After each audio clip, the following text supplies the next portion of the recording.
Hey there, I know you're on a journey from grief to growth, just like I am, and you may be looking for tools to help you live a more soul-aligned life. Well, head over to my Grief to Growth store. It's your one-stop shop for inspiration, for healing, and for transformation.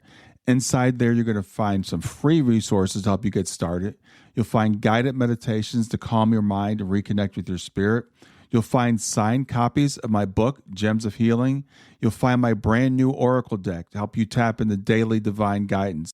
And there's some powerful mini courses designed to fit in your busy life and move you forward one gentle step at a time.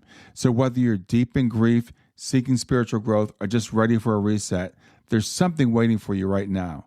Just go to grieftogrowth.com/store, grief2growth.com/store, and start exploring.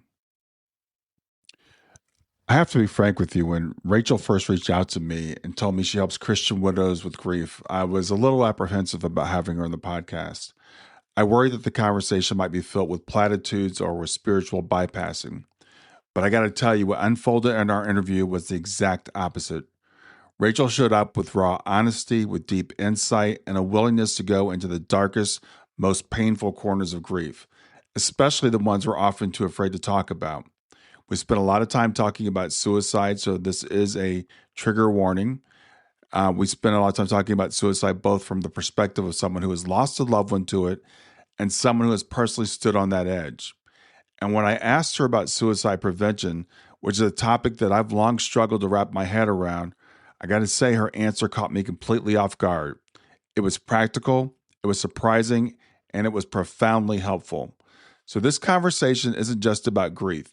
It's about faith without denial, about pain without sugarcoating, and the kind of hope that gets built in the rubble. After you listen, I'd love to hear your thoughts.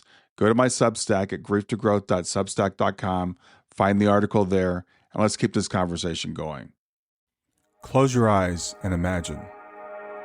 What if the things in life that cause us the greatest pain, the things that bring us grief, are challenges? Challenges designed to help us grow, to ultimately become what we were always meant to be. We feel like we've been buried, but what if, like a seed, we've been planted? And having been planted, we grow to become a mighty tree. Now, open your eyes. Open your eyes to this way of viewing life. Come with me as we explore your true, infinite, eternal nature. This is Grief to Growth, and I am your host, Brian Smith. Hey there, welcome to Grief to Growth. And whether you're tuning in for the first time or you've been walking this journey with me for a while, I'm really glad you're here. My name is Brian Smith, and on this podcast, we explore life's deepest questions: who we are, why we're here, where we came from, and where we're going when this life ends. It's a space for reflection, for healing, and for finding purpose, even in the aftermath of loss. Today's guest is someone who's not only faced profound grief head on, but she's turned her pain into purpose in the most courageous and compassionate way. Rachel Powell is the founder of Hope Speaker. She's an author, she's a speaker, and she's a widow. She's a widow coach, I should say, on a mission to help Christian widows reclaim hope and confidently create a future they can love again. After losing her young husband to suicide and surviving a suicide attempt herself, Rachel's journey of radical healing and rebuilding now lights the ways for others navigating the darkest valleys of grief.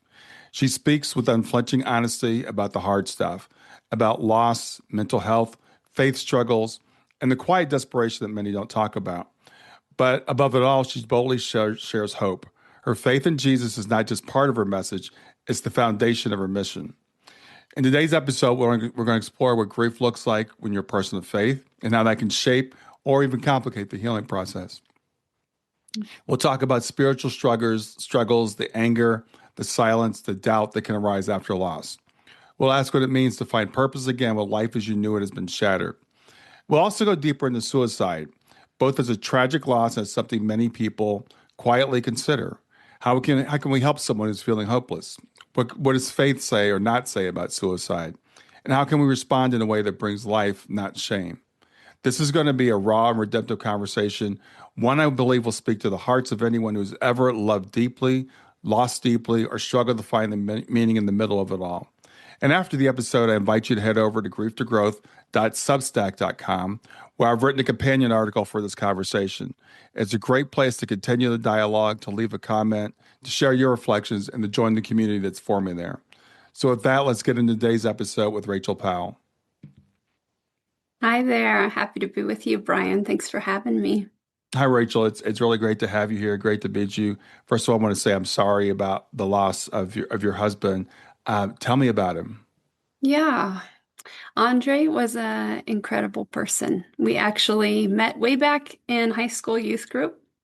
So we were about 16, or maybe even 15. And turned out we went on the same mission trip to Guatemala right after we graduated high school. And we're going to university together here in Colorado. And we felt led by the Lord to marry young. We were married at 19. So Wow. we had a lot of growing up to do very quickly. And we also took on helping raise my nieces and nephew. My oldest um, niece was born when I was just 18. So began helping with them right away. And he jumped into that and loved those kids in amazing ways as they then entered our home, and we were raising them as our own. Hmm. Andre loved the Lord. He loved people. He had just an incredible ability to remember names and make people feel seen and loved. And um, he changed so many lives. We were married 11 and a half years to the day, and we had Wow. our nieces and nephew with us, as well as one biological daughter who was one at the time. Okay. And if you don't mind, with as much or as little detail as you want to share, what happened with his Mm. passing? Were you aware that he was struggling, or? Yeah. So our story got really, it's kind of crazy. Like it reminds me of that picture of the frog in the pot of boiling water. If Mm. you throw a frog in a pot of boiling water, it's gonna jump out. Mhm. But if you put it in lukewarm water and heat it up over time, you can boil it where it doesn't realize, as the changes are so subtle and progressive. And that was Mhm. really what the last year of his life was. He had been, as I mentioned, such an amazing, incredible person. I mean, Andre, he was so humble and so teachable and so wanting to honor the Lord and love him well. He was an incredible husband and father. And he had struggled with an addiction in the past that had actually, we were almost divorced a year and a half or two in, and again, we were very young. Right. We were able to work through those things, and he had years and years of sobriety. It was wonderful time of our lives. We were very effective together with the kids and ministry in our church, and he went on to get his PhD in engineering, and I studied biomedical sciences and went into nursing school, became a nurse. Life was very full. Mhm. And for whatever reason, in that last year, maybe all of the pressures and the stresses, he started his own business, which he had always dreamed of doing. But that addiction resurfaced. And not only that, it began to escalate um, out of control. And for whatever reason, instead of doing what he had always done, which was to be very open to getting help and hating that thing and wanting it out of his life, he began to become defensive of it, and extremely angry at me for having um, boundaries that I was trying to navigate in that last Right. year. So our story is very complex in that I've found, as I've met and connected with a number of other widows, not only suicide widows, but those who maybe lost their husband in another way, but who had had a history of addiction or abusive behaviors, that it really makes the grief very complex Sure. to try to navigate in the aftermath of losing them. Because in that last year, it was very crazy making. I mean, he just behind closed doors, where just a few of us would see, myself primarily, one pastor who was involved, a marriage counselor, and maybe a couple of friends were seeing how extreme this was getting. He did become abusive in a number of ways, like definable abuse. And it was also very complicated navigating with our faith because our particular church at the time um, continued to tell me to submit Mhm. and to give him grace when things were happening that, um, I mean, he could have been arrested for. That Right. there was really major things going on, and so there was so much confusion in our lives again because most people didn't see that when he was around family or other people, even right up until the end, he could be his normal, like joy-filled, loving self. But the issue that I was having with the addiction that was beginning to take over and put so much at risk, he had a lot of resentment and anger toward me for, which again wasn't anything like who he was. So Mhm. it was very confusing in that last year. And I was finding my voice to be able to have boundaries when I was a person who desperately wanted to honor the Lord and Mhm. wanted to honor biblical roles and structures and authority as a way of submitting to the Lord. However, I really had to find my deepest connection with God and with the Holy Spirit and trust His ability to lead me um, as I was hearing things from my husband and from church leadership that were not uh, actually biblically accurate or safe, and things that put the sanctity of marriage above the safety and sanity of the people in it. So some of these disparities were really all coming to a head at the same time. And Mhm. we lost him by suicide in June of 2019. And although he had mentioned during one marriage counseling session that he had named feelings of purposelessness and mentioned that he just wanted to go home to heaven. Um, he had said, I worked my whole life so hard for all of these things in my business, and now I don't really care about it. And Mhm. I'm just thinking of going home. And in that one session, the counselor said, do we need to put a safety plan into place, like recognizing suicide as a risk? And Andre just said, no, I would never do that. I'm just really hurt and I'm really angry. And most of all those marriage sessions were, I mean, he was very, very angry and he would be very, I guess it was a place to vent, but the marriage counselor would constantly, we would sit in these sessions and Andre would, I don't want to say rage, but rant very, very angrily and point his finger at me. And the marriage counselor would try to bring it back to a place of working through the addiction and also asking him, is there a place of redemption here? A path we can get back on Mhm. um, to try to bring healing to this. I hear that you're angry. I hear that you're hurting, but like what now do we do with this? And we really struggled to get anywhere. When he had mentioned that, that was the only time. And he again had said, no, I would never do that. And I guess I believed him. Right. Now I know if anybody mentions suicide, whether overtly or more covertly. Like they talk about not wanting to be alive, having no purpose, wishing they would go to sleep and never wake up again, or go to heaven, or talk about specific plans. I know now that is such a major red flag. It should never be and should never have been something that was brought up one time and then let go, like it would never be addressed again. That was the only time he had ever mentioned it. I could tell Mhm. that he seemed depressed behind closed doors.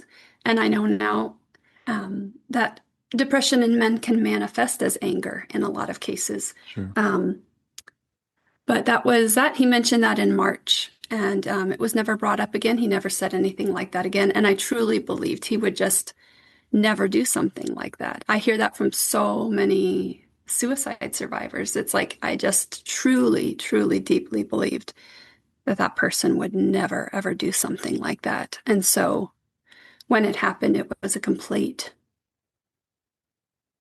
was it was a complete shock, although again, the water boiling over time, looking back in hindsight, you see these things Mhm. that were very extreme that I wish I had done more. I wish more had been done by people who were hearing my cries for help and some of the extreme things that were going on when he left that night, very angry with me. I was trying to have a discussion with him about Mhm. the addiction and these boundaries. We had been going through a program that was trying to help both someone struggling with the addiction and a spouse of the person. And he was not wanting to engage and, face that and talk about what actually needed to happen. Sure. He was wanting to go about life as usual, but with these explosions of anger that would happen behind closed doors and the behaviors continuing and escalating. Um, and when he left, I was very concerned. Like something seemed so off and even dangerous. He had the shroud. Like it's hard to describe. I've seen it in just a couple of pictures that I have of him before, Mm. where it's almost like you can see it in his eyes. But this was also coupled with something that was so like dangerous, like anger to a different level. Mhm. That I had seen him that way. And when he walked out of the house, I ran to the porch and I remember like feeling torn standing there because I knew something was majorly wrong. But we had little children. Again, at the time, our youngest, so our kids were 13, 9, 3, and 1 in the Mhm. house. I like couldn't leave them. And at the same point, I knew something was really wrong. I had to have because my last words were, um, André, don't do anything unsafe. You don't have to. Mm. And I had called my counselor after he left, and I was like, I'm just worried. Like, he's so angry. Um, and she encouraged me at that time. It was the last time I ever saw him. And and to be fair, she had no idea this was coming either. She was the one person, my own personal counselor. We had a marriage counselor, and I had my own personal counselor, and she was the Mhm. one voice that was like advocating on my behalf for safety and like could see the picture a little more clearly, the Mhm. craziness and the water coming to boiling. But even she had no idea that he would ever do something like this. So these words weren't talking about suicide, but she said about his choices, about this addiction, about our life together, about things that were coming to a head. She said, Rachel, Andre has to make decisions for his own life. Mhm. Like he's going to make his own decisions, and I encourage you to give him to the Lord. Take something to help you sleep if you need to, and try to rest. And he never came home. Um, and I also knew from that shroud that deep there was something like dangerous underneath it. Mhm. Um, and I knew that because again, looking back, I was like, this is crazy making. How could I even do something like this and go to sleep? But at the time, it was normal in the chaos of what was happening. What I did was um, I locked our bedroom door because my thought was, he could get it undone. But I knew if he comes back as angry with me as he left, I'm in trouble. Like, I feel like I need to hear the lock and the door to give me enough time if he comes at me that I could, like, get the covers off my legs to defend myself. Like, that was the point of where my mind was at Mhm. with um, how things had been happening. And you look at it now, you're like, that's insane. Like, how could you ever be in that situation? But when things over time become so insane. And when you're in an environment where, whether through faith, whether it's related to spiritual abuse or other forms of having your experience and your intuition invalidated, having said for so long, like, I can't do this, I can't do this, I can't do this, but having those words mean nothing. Mhm. You come to a place where you're living in something that is completely um, yeah, way beyond your capacity and you've been doing it for so long, that's when these crazy things happen. And so it was tragic and I was devastated. He was very angry at me and so therefore I blamed myself. I was blamed by other people. The guilt that suicide survivors already deal with is tremendous. Everybody is thinking, what could I have done differently? What the last time I had seen them, if I had said something differently? For me, I was like, I shouldn't have had that discussion that night. I shouldn't have tried to have that discussion. I shouldn't have had it alone.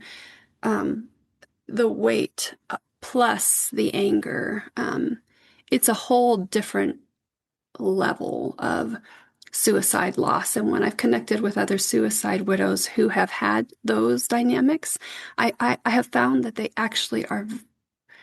very, very rarely share anything publicly. I've connected with them through specific groups or through widow events, or they come to me because I'm more open about my story and messaging me and reaching out to me. And I'll get stories like, my husband was all of these things. He choked me out and these things. And like, I'll never tell my kids, like, I'm never going to tell anyone ever because they don't want him to be diminished. Like he was like two different people. Like he was this amazing person that everyone knew and loved. And that's true. And then there was this whole other thing going on. And when you lose them, you so want their memory and their life to be honored. And in people who navigate grief in that way, it feels like you're grieving two different people, depending on what memories you're thinking of. Like, oh my gosh, she was this incredible, amazing person. Like, and these awful, horrible, dark things that happened to you. It makes it very challenging. And I became so low in my own loss of him that I also struggled with suicide and I attempted twice myself. Uh, so I understand both that suicide doesn't solve any problems, that it doesn't, it's, we like to say, it's a permanent solution to a temporary problem. It puts so much pain on the people that you love. It doesn't fix anything. I was a strong suicide prevention advocate from the time that he died, and yet I myself was struggling so intensely that I also know the other side of what it's like to be in such unbearable pain that it feels like you cannot keep going. And I had 4 children, complicated legal dynamics and family dynamics, and what I was receiving from other people and from the church about his loss. And I know what that's like as well. And so that's enabled me to be a strong voice in suicide prevention for people struggling because I get it. And it's not about the worth or value of other people around you. That person is not in their right mind, and I can attest to that. It's a very deep struggle with pain that people have this transition of suicide in their own mind from it being something you would never conceive of, something you would never do, to something you think about, to becoming a possibility, to becoming your only possibility, like your only solution to like the only way out of this pain you're in. And that transition happens in a place in our brains, and it's hard for people to understand the struggle, but you're not in your right mind in that place. It's very dark. And so I grieve his pain.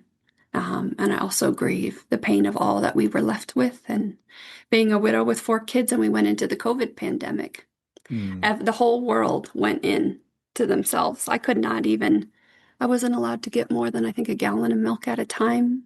I was homeschooling. I had 4 kids home all the time in our loss. And most of the world was focused on their own families when we needed help the most. It was an extremely trying time, and again in the church community, I was involved in these very destructive and painful dynamics with the leadership continued. I led worship for the last time 3 days before he passed away. I remember when I would practice for worship leading, it was almost like, it reminds me in the Bible, when it talks about David playing the harp for Saul. Oh, It was like very therapeutic. When I would, even as angry as he might be with me, if I was doing worship practice, he would crack open his home office door. And yeah, it was soothing, like to have the Lord and have worship there in our home. And I did that for the last time 3 days before he passed away. Once he passed away, I was removed from worship leading and was not allowed to go back to that. I was told that they had concerns about my character, that I was not submissive. I had not been, in their words, up through that point when I was getting involved in another group that related to addiction, and my own counselor, and some of the boundaries I was drawing when they were telling me, that I needed to submit, and I had found a voice for my own safety. So not only was I not protected, but I was actually, there were consequences in the aftermath. And it, again, at a time where I needed support the most. And a lot of people in that church were wonderful. It wasn't the entire church body. But in the time that we needed help the most, I was treated, I remember having meetings. Like, I did not want to leave the church a disgruntled person. We would like have meetings and meetings,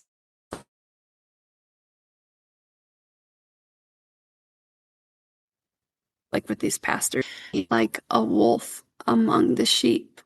Like, I am the church. I'm like this broken widow. What have I done? Like, and they had called a meeting with some of these same people without me there. And when the language was the same thing that my late husband had been saying when he was not well, about me and being unsubmissive and all of these things, my counselor was like, "You need to run and not walk from that church." And so that was another part of my journey.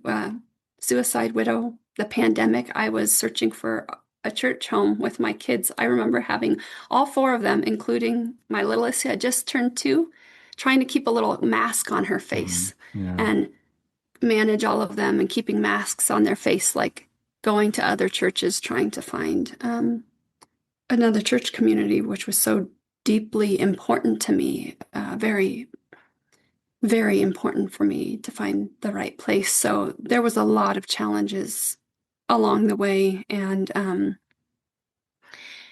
in my own struggle with hopelessness, and loss, having attempted, like, I would not be here if the Lord had not intervened. And I can't answer why did you do that for me and not for André? Like, there's still so many questions that I don't have answers to. But what I do know is this journey of pain and suffering and grief, and even compound losses. I was diagnosed with complicated grief, and that's a fitting term for At what least, it yeah. was. That it was a battle, and the Lord was so faithful to help me in navigating this battle. It was really a battle within me and within my mind. And I found that even though, like, a bomb had gone off in my life, it felt like I was at ground zero, and like sifting through the rubble and finding pieces of my life and not knowing, like, where anything was or what was ahead or how to rebuild. There was still, under that rubble, there was this foundation of hope under my feet. Like, under my feet, the Lord Jesus Christ was a rock, and he was there. I remember praying and crying one of many nights and asking the Lord to cuddle me, because that's how I used to ask my late husband to hold me. I would say, "André, would you cuddle me?" I remember the second night of being a widow. I just, like, was in, I don't even remember think it was my parents' house. It might have been my in-laws' house. I was sleeping somewhere. It wasn't my house. And I remember speaking those words into the darkness, like, André, would you cuddle me? And there was like no answer. And there was, it was devastating. And the Lord cuddled me when I asked him to. Like I remember that embrace. And so through this journey, my relationship with God and my faith became so much more than one way. Like it had mostly been one way, like one direction. And I think our faith, it's really important. All the things that have been emphasized to me about, about the Bible and about having sound doctrine and theology and hermeneutics and apologetics and all of these things of like, how do we know our faith is true? What evidence is there for it in science and in history and in all of these areas and what does it mean to read things within context of the whole Bible and all of these knowledge things, right? It was very important because it's a basis of why we can trust it. But so much in my life, it had just been that head knowledge, right? And they would talk about it in the church, like head knowledge versus heart knowledge. Head knowledge, how do we get it to our heart? And how do we, get it to our heart knowledge? And I think part of the reason we struggled with it so hard is because we cut our head off from our heart in the faith so much because we are teaching through all of our doctrine that emotions are bad and not to listen to our bodies and the ways that we actually limit, like we see in the Bible, the Holy Spirit and God come in and like blow everybody's minds with new revelations, right? They're like, nope, that was just a shadow. There's like more here. This is what it's about. But then we think he doesn't do that anymore. And when it's all about the knowing, and in my experience, where the Christian faith equates sinfulness with our humanness, we cut our head off from our heart because that's not the same thing. Like sinfulness, flesh is not the same thing as being human. Like Jesus was fully human. He didn't come to save us from our humanity. That wouldn't have been good news. Like he came to save us from the corrupt flesh, but our emotions, and so much that's a part of our experience, we limit in faith spaces, in my experience, because we're scared that we can't control it or what that will mean or if it gets off from what the biblical word says. And in fact, that's been a huge part of this growth in my grief and in finding hope from my loss is that I can have an experiential relationship with the Lord that's two directional, where yes, I pray to him and I read and I speak things and I can speak scripture and know things and I can hear back from the Lord. And when we're in places of deep pain and trauma, like we're in a part of our brain that all of the thinking knowledge prefrontal cortex isn't even online. When we're in those deep trauma spaces, they're like, oh, well, you just, speak the scripture and believe and have more faith and that fixes it. It's like we're literally existing in a part of us where we can't talk ourselves out of it. So how does God meet us there in that experiential place? How is he embodied with us in our pain and our trauma and our suffering? And so that was really the ground of my roots going down deeper into hope that was still there under all the rubble and into rebuilding a beautiful life again that I can love and helping other widows do so. It's come from that battle that I've walked through myself. Stay with us. We'll be right back. Grief doesn't follow stages, timelines, or rules. And if you've ever wondered, am I doing this right? You're not alone. That's why I created the Grief Check-In. It's not a test. There are no right or wrong answers. It's simply a gentle way to understand how grief may be showing up for you right now. In just a few minutes, you'll gain clarity and language for what you're experiencing, without judgment, labels, or pressure to move on. If you're wondering where you are in grief, this is a safe place to look. Go to grief2growth.com/check-in. That's grief, numeral 2, growth.com/check-in. Yeah. Well, Rachel, I'm just sitting here kind of flabbergasted by what you've had to go through, and I'm very sorry because there's a lot, and I think your complicated grief doesn't begin to describe it. And there's a difference between religion and faith, as this is what I got as you were speaking earlier. It's amazing that you've been able to hold on to your faith despite the religion that people are trying to put on you. The church, turning you away in your biggest time of need, not recognizing your humanity and your relationship with your husband. That's all. I'm so sorry that you went through that, and I admire you for being able to hold on to your faith and come out of it on the other side, even stronger. You've got some really unique perspectives that you can help us with.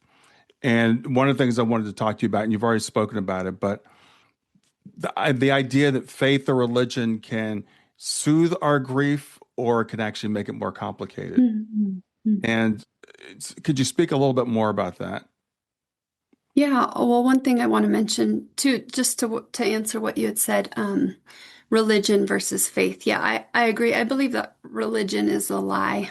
I believe that religion and religions are all man-made ways, and there are many of them that we have created to try to build a ladder or make our own steps up to God, up to deity, up to being good enough, up to earning heaven, they're all stemming from our own ways and our own thoughts. And there's a whole myriad of different religions and different ideas about how we get there, or even that all of them lead to the same place, even when you look at them and they're saying things that are very, very opposed to one another, which logically doesn't make sense. But I agree. Religion is a lie. Faith is about a relationship with God. And I believe the only way that we could have known who He is and what our purpose is and anything of a greater, higher than what we could possibly know in our own self would have to be revealed by Him to us.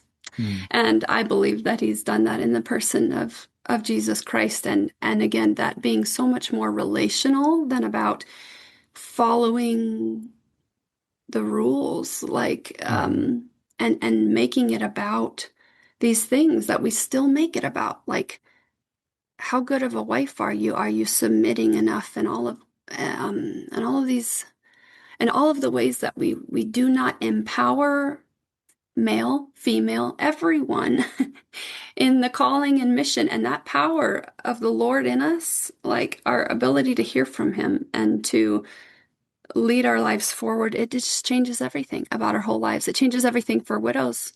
It changes everything because, particularly if they've had that dynamic, one thing I'd like to name, because I've encountered it with some of the widows that I've coached. If you have placed women in a place for so long where you tell them, you can't do that without a man. You can't, that's a man's, you can't do that without a man. You can't do that without a man. And then all of a sudden, their husband's dead and they have to do it all. Yeah. You have set them up to fail so much more, because not only do they have to do all of these things that they've never had to do before and that their husband did, they have to step into things you've told them were bad and told them not to do. And there's so much confusion and fear and pain, where if we are equipping women to know who they are in the Lord and how loved they are and the ways that He has equipped them to be part of the body, to share their gifting and to share what He's doing in and through them, if it's true, like in the New Testament where it says no part of the body can say to the other, I don't need you, and that the weakest parts of the body are indispensable to the rest, like if we really believe that, it changes everything. So yes, religion versus faith and what that means has been so important, because if each of us is connected to that and leading our life from that place, there's so much more power and there's so much more peace. Because, I mean, I would say that when my late husband would corner me,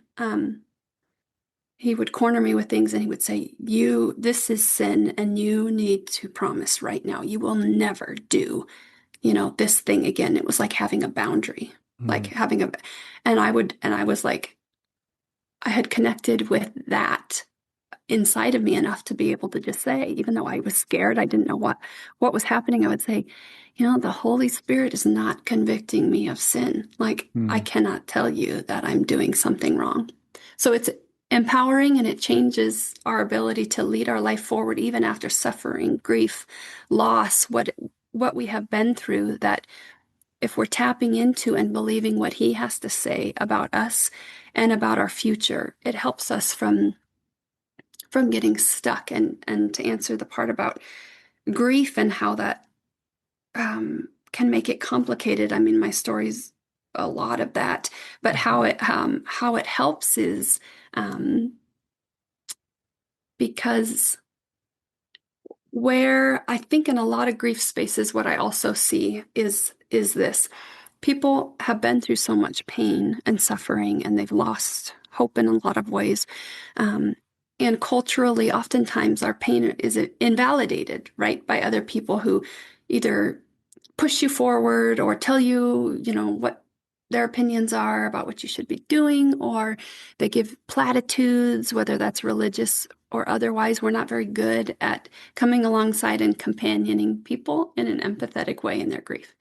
And so people often will like hold on to their loss with these white knuckles.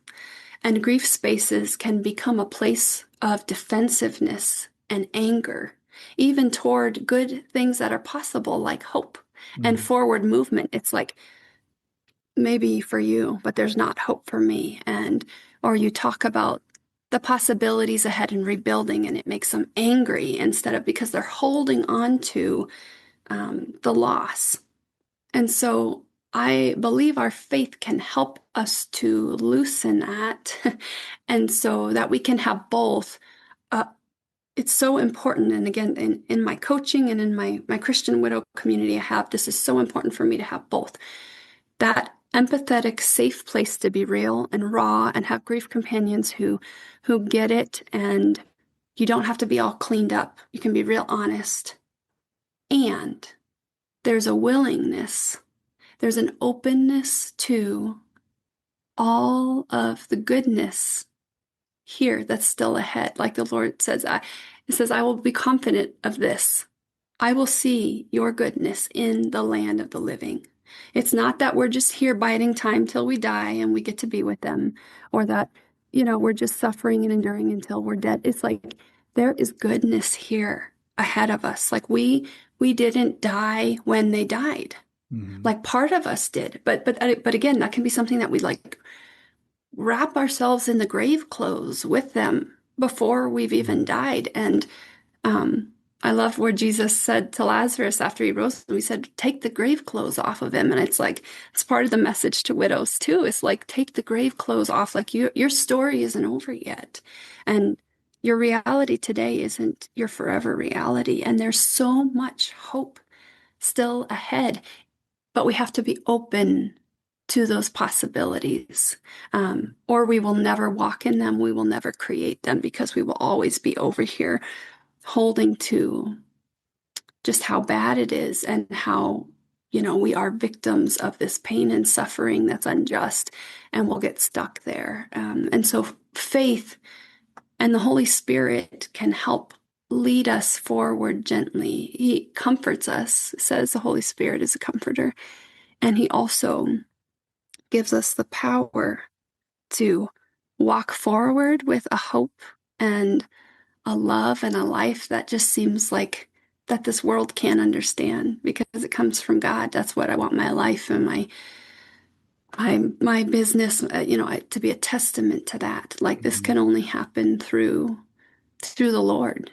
He doesn't want us to pitch a tent in the valley of the shadow of death and camp there and stay there the rest of our lives. Like we have abundant things ahead of us if we keep going. And so the Lord has helped me with that 100%. Yeah. Well, again, it's interesting to me because a lot of times when people go through what you went through with a particular church or religion or denomination or whatever, they'll walk away from the whole thing. They're just like, I'm Mhm. done with Christianity. I'm done with, religion, whatever. And you, because you did hold on to this faith, you apparently found another church home that is Mhm. more open, I guess I would say.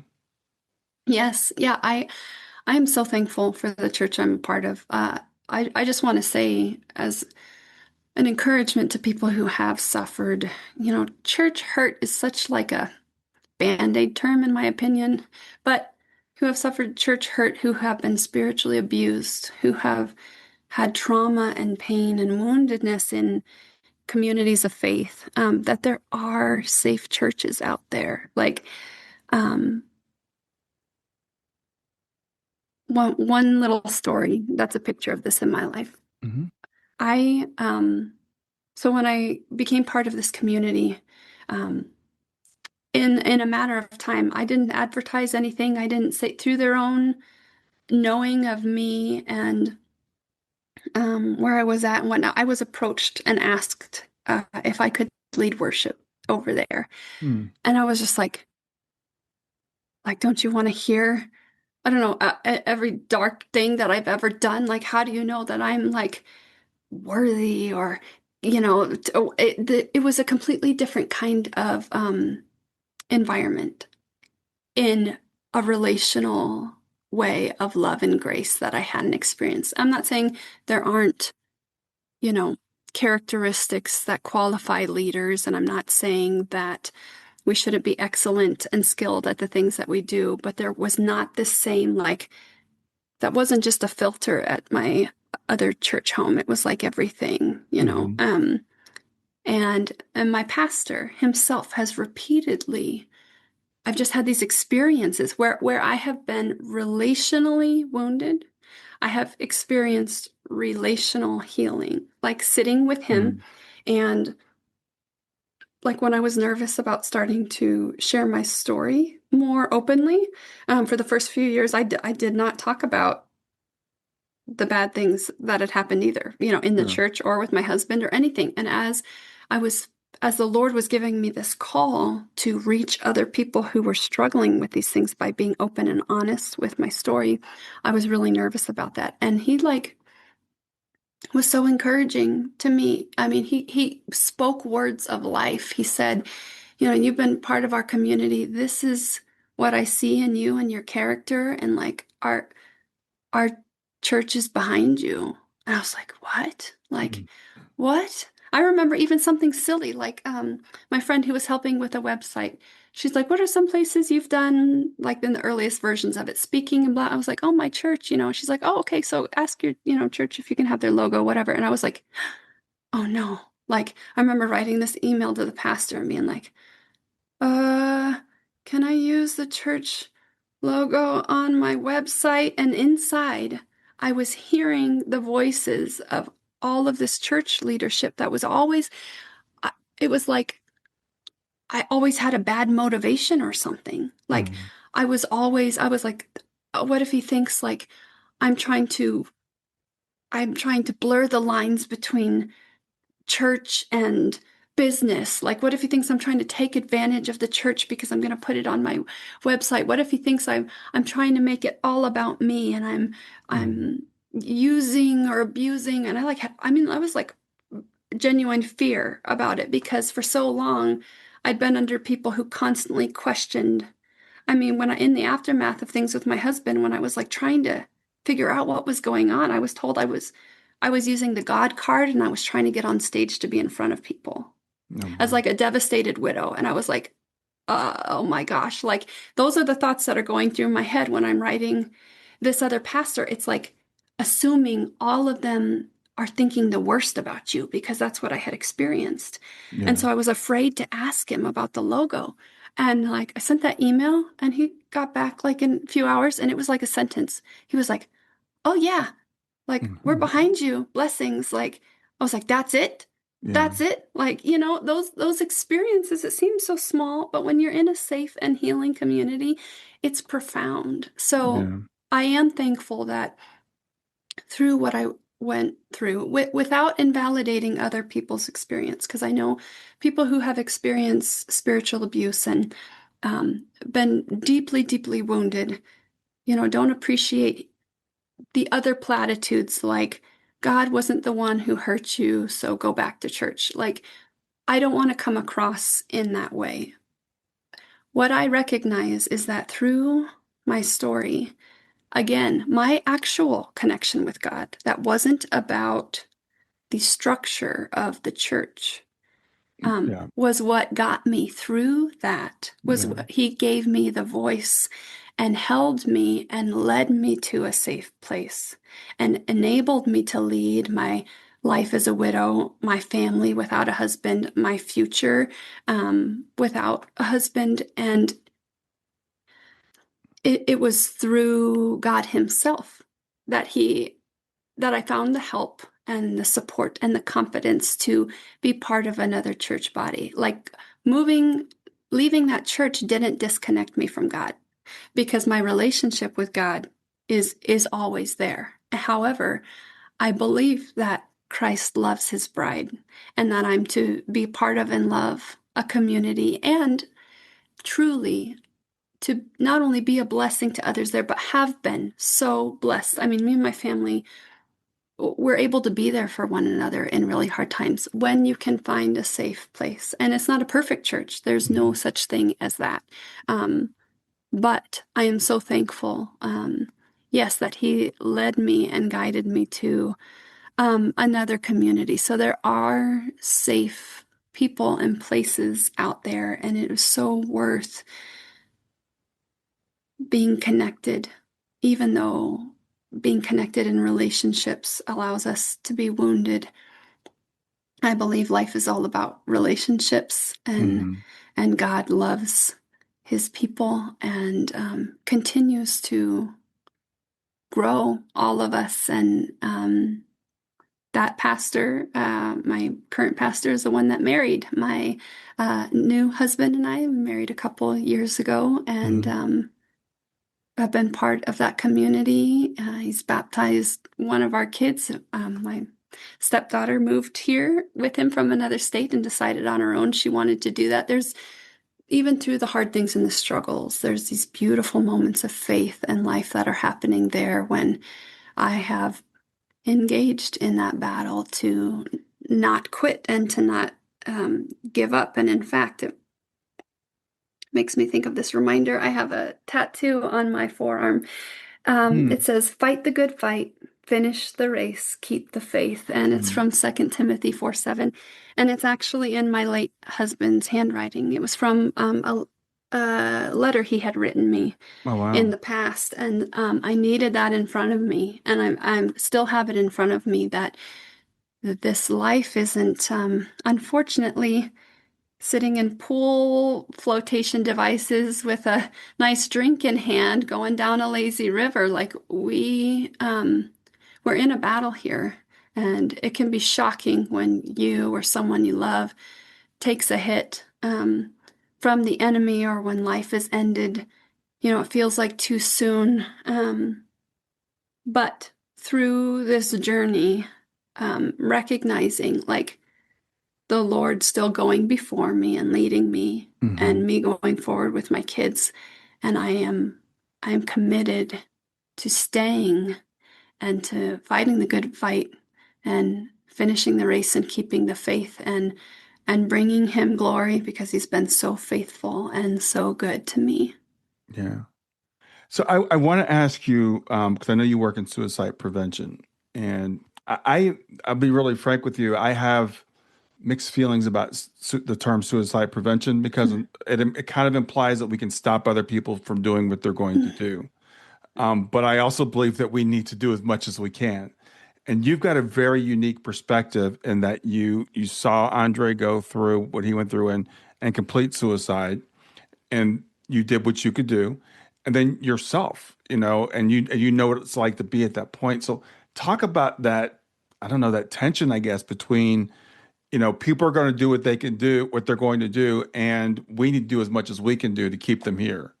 I love that you bring this up, Brian. And I really, really appreciate, I don't know if you hear this a lot, but I really, really appreciate um, you even naming the fact that it's what I would agree with, a big stance that I have in this and what I bring and hope to bring in the future through a book and through more talks and things that I do is that reality that I agree with you. I deeply believe suicide is primarily about us, suicide prevention is primarily about us equipping people who are struggling, not about other people keeping someone from doing something. And I agree with you. So speaking to what we have a lot right now in our world and resources, I don't think those things are bad.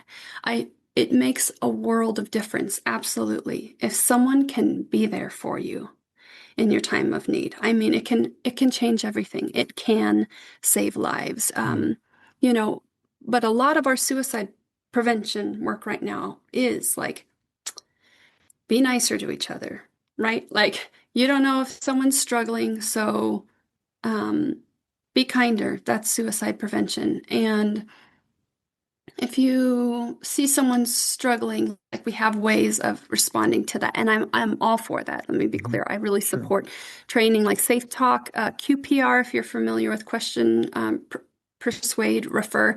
A lot of this that is equipping the world around people who are dying by suicide to support them better, or saying, there's a number you can call, and all of that can be helpful in a lot of ways. It saved lives and it continues to, and that's great. Where I like to focus is helping people understand that you have the power in this battle to save your own life. Like suicide prevention for me, and in what I hope to do more and more as I go forward, is helping people understand, like, I want to help you save your own life, like protect your own life. I think people need to understand how dangerous what I call the black box of suicide, that place in our brain where that happens, that window I talked about, where suicide goes from something you never do. I mean, you can't even explain it to a child hardly, right? They're like, it doesn't even make sense. Like suicide is like, what? And then to even when you're older, you're like, oh my gosh, that's terrible. That's sad. That's something I would never do. To that transition, to that being something you think about, to a possibility, to the solution, to your only way out. Like that happens somewhere. And if we can bring awareness and education to that, if people can really take ownership of keeping themselves out of that little black box in their brain, I believe we will save more lives, because I've experienced it. And I believe that place where that happens, it is so dangerous. It is so dangerous. And this isn't to shame anyone who's struggled. I have as well. Right. But suicide, where we start thinking about it, when I was low and struggling, those thoughts like, gosh, this is so hard. It would be better if it was just over. It would be better for other people if I wasn't here. Like I had the thought, I was struggling so intensely, like trying to get all of my kids the help they needed and be the best I could for them. And I have such a high standard in my own mind of like mothering and the love I want to give, and I wasn't meeting it. And I'm like, oh, look, I'm like hurting the people that I'm supposed to be here for anyway. Like it's better for them that I'm not here. All of these lies, right? Where the word talks about taking your thoughts captive, and how what is happening in our mind and with our thought is so, I mean, it isn't just a flippant, yeah, take your thoughts captive. I mean, I'm talking like, again, I want people to understand we're talking about war. We're talking about death. Where you have those thoughts, it can become, for a lot of us, and I've talked with a lot of other people who have struggled with suicidal thoughts, it's almost like this little compartment you go into that's like a place of, I don't know, we used it for comfort and relief. Like, oh gosh, I don't even know if all of this is worth it. It would be better if I wasn't. Like, we go to this place and think that it would be easier. We find some kind of consolation for ourselves. It's almost like, we take these really dark thoughts and we take them like a weighted blanket and we just like pull them over ourselves and curl up in the fetal position and are like, oh yeah, like it's so hard and it's never going to change. And I'm like, we are in that space and we have to wage war on those thoughts. Like, I mean, I really had to come to the place where I was like, I am not going to freaking play and flirt with these thoughts anymore. Like, I had been at the point I could hardly even, I could feel the weight physically. I would lay on the floor. I like remember one day like pushing some strawberries at my two little girls because I had no energy to like get up and feed them. And I laid on the floor the whole afternoon. I was thinking about ways of ending my life. I was like so low and so done. Like, if we recognize that if we never went in that space and we never walked ourselves through those steps, we wouldn't get to the end, right? Like, where you think about it as and you make it like you put rose-colored glasses on about it and there's a gun in your face. Like, it's nothing to play with, because every time I went into what I thought was a compartment, right? I go into that space, I'm like, I can control it. I just go to the space and I'm thinking about these things, and then, you snap out of it and you go about the rest of your life. I have widows say, how could he have died by suicide? How could he have? And they will find like search histories on his computer or things that's like ways that he was looking at passing away. And then there's also like their retirement trip and stuff on there. They're like, how could he be planning to live and planning to die? Like, how can you do that? And I'm like, well, you go in and out of this box. Like, you think you can control it. And the more time you spend there, and then you start thinking about ways for you, like, how would I do that? How would I? And it's like when we spend time in that box, it's like, I got this picture. It's like digging a very, very deep trench, like a slope. And every time you get in there and you take it like a blanket of comfort, or you think any of the practicals through, or you think about why, again, sometimes we get there from anger at other people. Well, if these other people would just, I can't live my life because of what this is, or I feel like I'm a victim and I'm never going to have any control and it's never going to get any better. We are just like shoveling down deeper and deeper and deeper this hole anytime we spend in there. And with the enemy and his lies, and we like partner with him to dig this deep slope and to lubricate it up.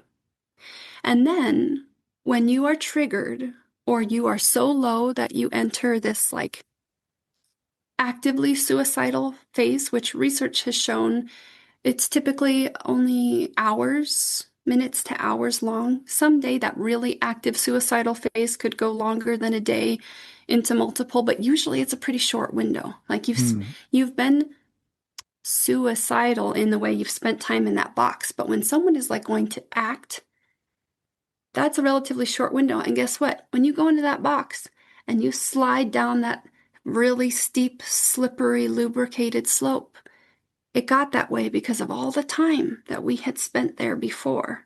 Like, someone doesn't just wake up one day without ever having a thought, vast majority of the time, and becoming so low and thinking through a plan and carrying it all out in like an instant. It's like, we thought we could control that space.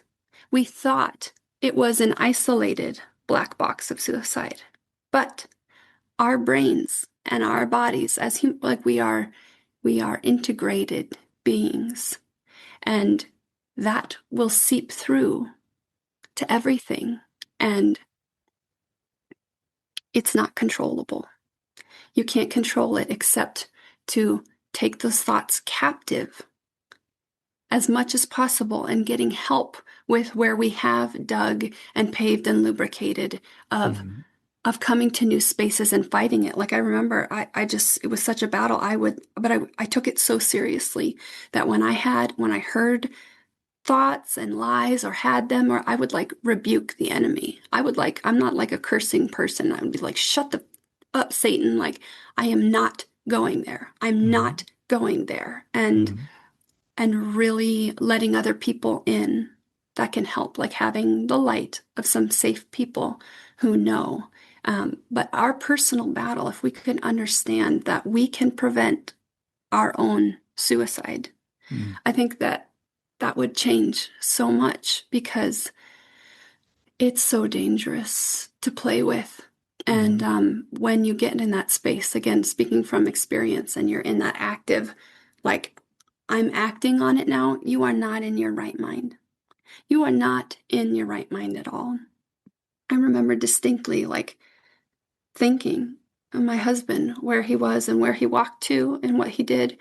I was like, if our little girl had been out there, like if he had encountered her, I'm like, oh my gosh, he would have like scooped her up and like brought her home and lived. Yeah. Like he would have lived. You're so disconnected from it. And that's what I try to encourage people who have lost someone with. Like it wasn't a reflection of you, or that they didn't love you enough, or of your worth or your value. Like, why wasn't I enough to keep them here? Or any, I'm like, they're not in their right mind. My second attempt, like, yeah, and I'll just say trigger warning here. People would like to not listen. Um, I had this was not going to be a cry for help for me, like the way that I was going to go was going to go. I was in so much pain, and like my body knew what was coming, but my mind was just like I was completely out of my own mind. I was like numb, dead, dissociated. My body was like trembling and shaking, and like I was vomiting. And I mean, like my body was freaking out, because it's like every like primal instinct that's like, if you're standing, say, in front of something dangerous, an animal or a vehicle or whatever, you're like, oh my gosh, move out of the way, Right. Like our bodies want to live, like it's in us. And it knew that I was like overriding that, and I was freaking out. And I was like, sorry, I can't do this anymore. You're not in a space to be thinking through all of the things that are really true and really valuable. And that's my other piece of encouragement to people who are struggling, is that we feel like we're in a corner, like it's the only way out, right? It's like all of this life the way it is, and I just can't keep doing it this way. And the only way out is like this way. But I encourage people that is like the most radical, extreme choice, right? I mean, it just is. Right. Because we've gone into that box and been thinking about that, and we're not changing much often in our outward life. And so we're like, I can't keep living. This is my life. I can't keep doing this. So I'm out. And I'm like, you are worth every resource, to stay alive and to heal. Like every bit of time, every bit of money, every effort. Like, what radical or extreme changes could be made before you go there? Like, where people think, I can't stop working, I can't move, I can't go inpatient somewhere. What would that look like? What would people think of me? I have these responsibilities. And I'm like, but trying to put it together in a space outside of that box. I'm like, do you understand what happens when you're gone? Like Yeah. you did all of that. You did Right. all of it. You stopped working. You, you left everybody, you left everything. Like, there's so many even radical choices we could make to adjust our lives for a time that is so worth it before we would choose to leave completely. And so I encourage people to really think through that, like they are worth it. We don't have the money to get me help, but to really, for me to stop working and to get help to me, I'm like, what's going to happen when you go? Like, Yeah. they would have paid every bit of every dime for you to stay. Yeah. So changing our thinking about that realm, is something I'm really passionate about. Well, thanks so much, Rachel, for that, because as I said, I'm all in favor of suicide prevention, but on the other hand, I'm really concerned when people do lose someone to suicide that they take it on as a personal thing. Mm-hmm. If I had loved them more, if I had just seen this or I'd just seen that, then they would still be here. And then there's so much complication around this. So I just so greatly appreciate you being so open with this. I think it's, we talked before we got started, and I said, is there anything that you don't want to talk about? And you said, no, I'm an open book.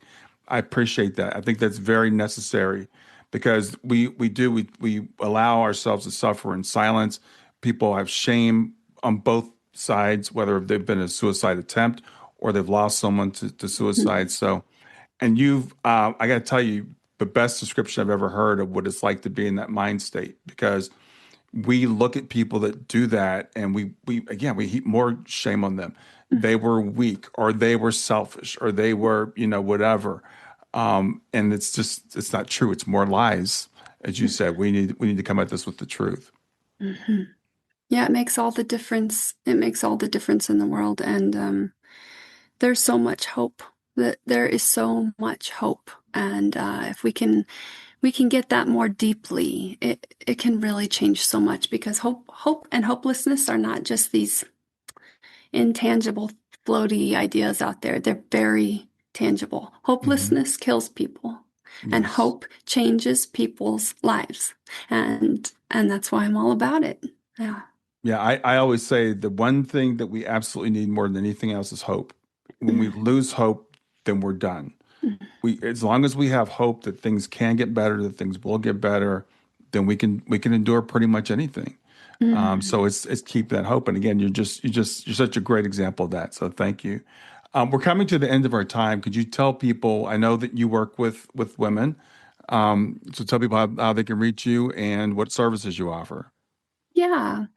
Yep. If you're interested in connecting with me, you can go to hopespeaker.com. I write a weekly blog. I enjoy writing.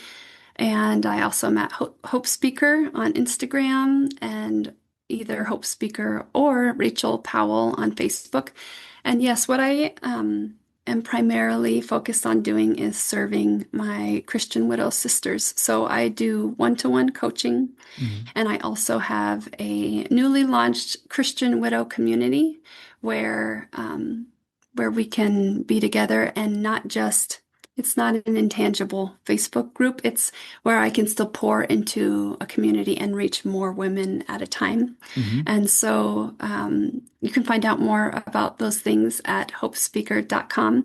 The Christian widow community specifically, you can find out more about at hopestronghold.com, because hope is our stronghold. It's a biblical idea, and we grieve with hope. And like you said, hope, it just changes everything, because we always have hope in the Lord, and there is hope ahead, and anything other than that is a lie. Hope can shape our future and our lives, and we're creating our lives around us based on our thoughts and our thinking. So I focus a lot there on, like we talked about, changing and impacting ourselves, and therefore our entire lives and future ahead.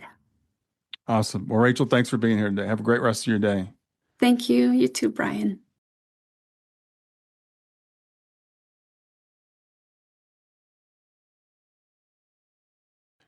Grief doesn't follow stages, timelines, or rules. And if you've ever wondered, am I doing this right? You're not alone. That's why I created the Grief Check-In. It's not a test. There are no right or wrong answers. It's simply a gentle way to understand how grief may be showing up for you right now. In just a few minutes, you'll gain clarity and language for what you're experiencing without judgment, labels, or pressure to move on. If you're wondering where you are in grief, this is a safe place to look. Go to grieftogrowth.com/check-in. That's grief, numeral 2, growth.com/check-in. Have you ever wished for gentle guidance or comforting word exactly when you need it most? Well, I've created my Love Lives On Oracle deck just for that purpose.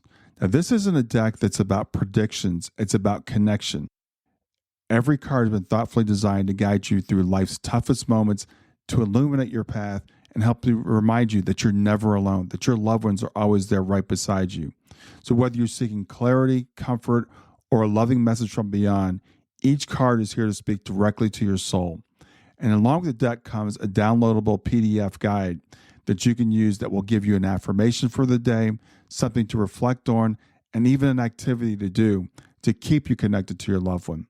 So check out the Love Lives On Oracle deck today. You can get it at stan.store/grief to growth. Stan.store, STAN.store/grief, numeral 2, growth.